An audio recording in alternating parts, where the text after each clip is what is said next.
नई नई रेसिपी देखने के लिए चैनल को सब्सक्राइब करें और बेल के बटन को प्रेस करते हुए ऑल के बटन को ओके करें। Hello friends, welcome to my channel. आज मैं आंवला से 2 तरह की रेसिपी बनाऊंगी और ये रेसिपी हमारी झटपट बनकर तैयार हो जाएगी। आंवला तो आप लोग फ्रेंड्स जानते ही हैं, हमारी सेहत के लिए, हमारी आंखों के लिए और बालों के लिए कितना बढ़िया होता है। ये रेसिपी बनाने के लिए मैंने 500 ग्राम आंवला ले लिया है और आंवला को अच्छे से धो लिया है। तो ये देखिए आंवला अच्छे से साफ हो चुका है। तो अब मैं आंवला को बॉईल करूंगी। तो एक गैस पे मैंने पानी गर्म होने के लिए रख दिया है। पानी ये देखिए अच्छे से गर्म हो गया है। तो अब हम सभी आंवलों को पानी के अंदर डाल देंगे और 5 मिनट के लिए इसे अच्छे से बॉईल होने देंगे। जैसे ही आंवला बॉईल हो जाएगा इसका कलर चेंज हो जाएगा, ये कुछ येलो येलो सा दिखने लगेगा। तो एक बार हम आंवले को चेक कर लेते हैं। तो ये देखिए मैं हल्का सा आंवले को प्रेस कर रही हूँ तो इसकी इस तरह से कलियां सी खिल जा रही है। तो गैस को मैं बंद कर दूंगी और सभी आंवलों को स्ट्रेनर में निकाल लूँगी। अब मैं आंवले की इस तरह से कलियां को अलग अलग कर लूँगी और इसकी जो गुठलियाँ हैं उसको मैं फेंक दूँगी। तो ये देखिए सारी कलियाँ मैंने निकाल ली और गुठलियों को मैंने फेंक दिया है। सभी आंवलों के बीज मैंने निकाल कर साइड कर दिए हैं। तो अब चलते हैं हम अगले प्रोसेस की तरफ। के ऊपर मैंने कढ़ाई रख दी है और कढ़ाई में मैंने 3 टेबलस्पून सरसों तेल डाल दिया है। सरसों तेल को अच्छे से गर्म होने देंगे। तो ये देखिए सरसों तेल अच्छे से गर्म हो गया है। तो इसके अंदर 1 टीस्पून साबुत जीरा, 1 टीस्पून ही साबुत सौंफ डाल देंगे।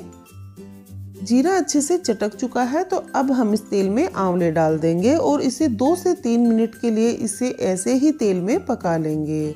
गैस का फ्लेम आप मीडियम कर दें, मीडियम फ्लेम पे ही इसे पकाएंगे। तो ये देखिए 2 मिनट आंवले को पकते हुए हो गया है। तो अब मैं इसके अंदर 1 टेबलस्पून लहसुन डाल दूंगी और इसको भी इसके साथ ही पका लूंगी। तो लहसुन को भी मैंने 1 मिनट के लिए पका लिया है। तो अब हम इसके अंदर सूखे मसाले डालेंगे। तो आधा टीस्पून नमक, आधा टीस्पून हल्दी पाउडर, 1 टीस्पून लाल मिर्च पाउडर और 1.5 टीस्पून धनिया पाउडर। तो यहाँ हम बिल्कुल पानी नहीं डालेंगे। गैस का फ्लेम मैंने यहाँ बिल्कुल लो कर दिया है और लो फ्लेम पे ही सभी मसालों को अच्छे से पकने देंगे।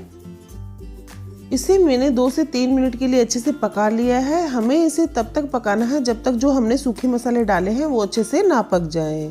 तो ये देखिए सूखे मसाले अच्छे से पक चुके हैं और इससे बहुत ही अच्छी सी खुशबू आ रही है। तो लास्ट में मैंने यहाँ 1 टीस्पून कलौंजी डाल दिया और सभी चीज़ों को अच्छे से मिला देंगे। तो ये लीजिए आंवले की एक रेसिपी बनकर हमारी तैयार हो गई है। अगर आपको थोड़ा सा खट्टा खाना पसंद हो तो ये रेसिपी आपको बहुत ही पसंद आएगी। अभी आंवले का सीजन चल रहा है तो आप इस रेसिपी को जरूर बनाएं, खुद भी खाएं और बच्चों को भी खिलाएं। ये बहुत ही बढ़िया लगती है खाने में। तो ये देखिए कितनी बढ़िया लग रही है देखने में। तो ये जितनी बढ़िया देखने में लग रही है उतनी ही बढ़िया ये खाने में भी लगती है। तो इसमें से 1 कटोरी आंवला मैं निकाल लेती हूँ। उसके बाद में हम चलते हैं दूसरी रेसिपी की तरफ। तो अब हम इसके अंदर गुड़ डालेंगे। तो यहाँ मैंने गुड़ आधा कप लिया है और गुड़ को मैंने अच्छे से क्रश कर लिया है।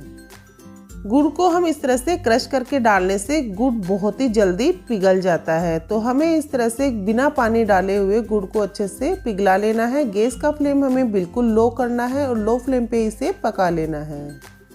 तो यहाँ आप गैस का फ्लेम बिल्कुल हाई ना करें, लो फ्लेम पे इसे अच्छे से पका लें। जैसे जैसे गुड़ पिघलेगा वैसे वैसे इसकी चाशनी बन जाएगी। तो ये लीजिए हमारी दूसरी रेसिपी बनकर तैयार है और ये बहुत ही बढ़िया लगती है खाने में। तो ये देखिए कितनी बढ़िया लग रही है।